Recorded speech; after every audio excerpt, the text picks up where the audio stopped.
Hello friend, नमस्कार। मैं Singh friend, आज ही को नई वीडियो आपसे लोगों का स्वागत है। तो फ्रेंड, आज मैं आपको बताने वाला हूं कि जब हम पेट्रोल पंप खोल लेते हैं तो बहुत से लोग ये सोचते हैं कि पेट्रोल पंप खोल के अच्छा खासा पैसा कमाया जा सकता है। और पेट्रोल पर आपका कमीशन कितना होगा, डीजल पे कमीशन कितना होगा, पेट्रोल पंप खोलने के बाद आपको कितना प्रॉफिट होगा, इस विषय पे आज हम चर्चा करेंगे। तो देखिए फ्रेंड, क्या होता है कि यदि आप पेट्रोल पंप खोलना चाहते हैं या पेट्रोल पंप खोलने का विचार कर रहे हैं तो पेट्रोल पंप खोलने से पहले आपको किसी भी डीलर से सलाह लेनी चाहिए। क्या होता है कि पेट्रोल पंप में प्रॉफिट भी होता है और घाटा भी होता है, फायदा भी होता है, सब कुछ होता है। देखिए क्या होता है कि जब हम पेट्रोल पंप खोलते हैं तो सबसे पहले पेट्रोल पंप जब खुलता है तो वो पेट्रोल पंप का प्रॉफिट देखा जाता है कि आपका किस लोकेशन पे पेट्रोल पंप खुलने वाला है। जैसे मान के चलिए आपने अच्छी खासी लोकेशन पे पेट्रोल पंप खोल लिया जहाँ पर अच्छा खासा वाहन चलता है और भीड़ भाड़ बहुत ज़्यादा है वाहनों की। उस लोकेशन पे यदि आपका पेट्रोल पंप खुलता है तो आपको अच्छा खासा प्रॉफिट होने वाला है। यदि आपका लोकेशन ऐसा है कि वहाँ पे वाहन बहुत कम चलता है तो आपको वहाँ पे प्रॉफिट नहीं होगा। अब देखिए, डीजल पे और पेट्रोल पे कितना कमीशन होता है।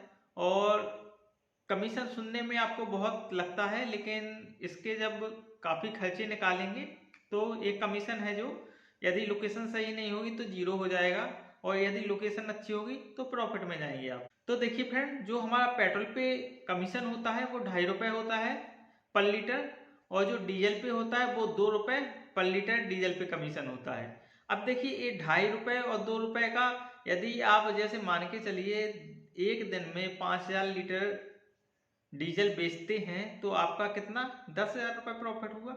और यदि आप 2,000 ही पेट्रोल बेचते हैं तो कितना 5,000 उस पर हो गया, तो कितना हो गया ₹15,000 पर डे का आपका इनकम हो गया। अब देखिए, ये जो 15,000 है, अब ये ₹2 था डीजल पे और ₹2.5 था आपका पेट्रोल पे।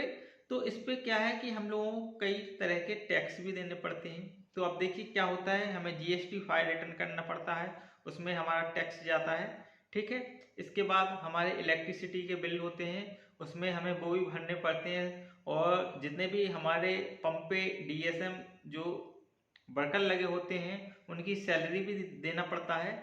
और पंप के अन्य खर्चे सब कुछ जोड़ने के बाद जो ₹2.5 पेट्रोल पे हमारा कमीशन होता है ना, वो सब कट पिट के करीब 80 पैसे ₹1 के आसपास बचता है।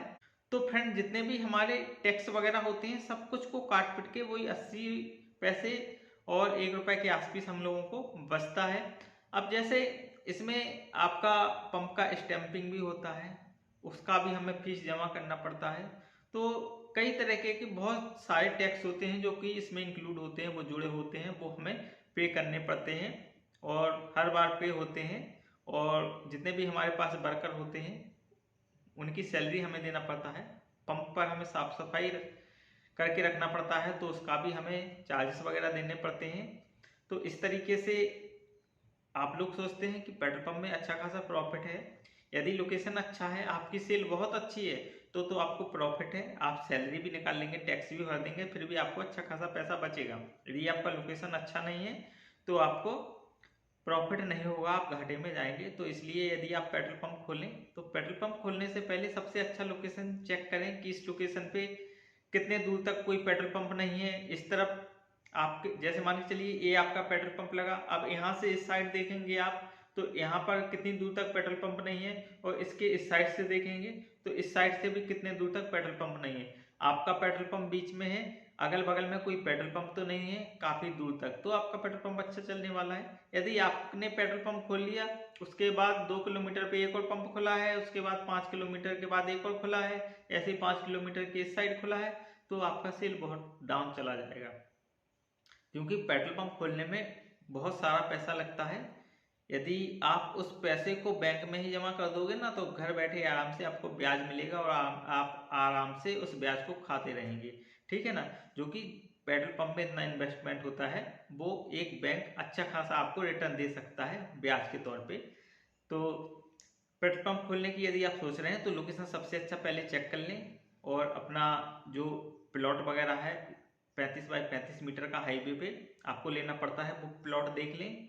प्लॉट लेने के बाद ही फिर आप पेट्रोल पंप के लिए आवेदन करें। आवेदन करने के बाद यदि आपका सिलेक्शन हो जाता है तो आप पूरी डॉक्यूमेंट प्रक्रिया कीजिए। डॉक्यूमेंट प्रक्रिया करने के बाद आपको LOI वगैरह सारी मिल जाएंगी। उसके बाद ही आपका, जैसे ही आप सारी NOC ले लेते हैं उसके बाद ही आपका पंप पे काम स्टार्ट होता है। जो आपका प्लॉट होता है वहाँ पर आपके पंप बनने का काम स्टार्ट होता है। तो इस तरीके से पेट्रोल पंप बनने का काम होता है और इस तरीके से इतने सारे प्रॉफिट होते हैं।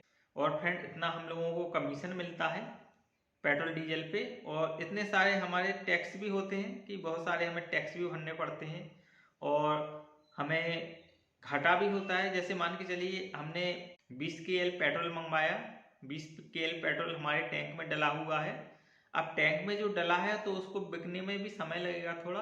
तो हमारा जो टैंक होता है ना, तो उससे जैसे मान के चलिए आपने पेट्रोल को खुला रख दिया तो उससे भी थोड़ा बहुत पेट्रोल उड़ता है। तो ऐसे ही टैंक से भी थोड़ा बहुत पेट्रोल उड़ता है। तो फ्रेंड यदि आप पेट्रोल पंप खोलना चाहते हैं तो सारी जानकारी लेने के बाद ही पेट्रोल पंप की ओर बढ़ें और पेट्रोल पंप बिजनेस में हाथ डालें। उसके बाद ही तो फ्रेंड यदि आप पेट्रोल पंप खोलने का सोच रहे हैं तो पहले सबसे पहले किसी भी डीलर से या किसी भी जिसको जानकारी उससे जानकारी लेके ही पेट्रोल पंप खोलने का विचार बनाएं, वरना आप पेट्रोल पंप खोलने का विचार नहीं बनाएं, क्योंकि इसमें बहुत सारे टैक्स वगैरह ऐड होते हैं और हमें भरने पड़ते हैं। तो वीडियो अच्छी लगी चैनल को सब्सक्राइब जरूर कीजिए। नमस्कार।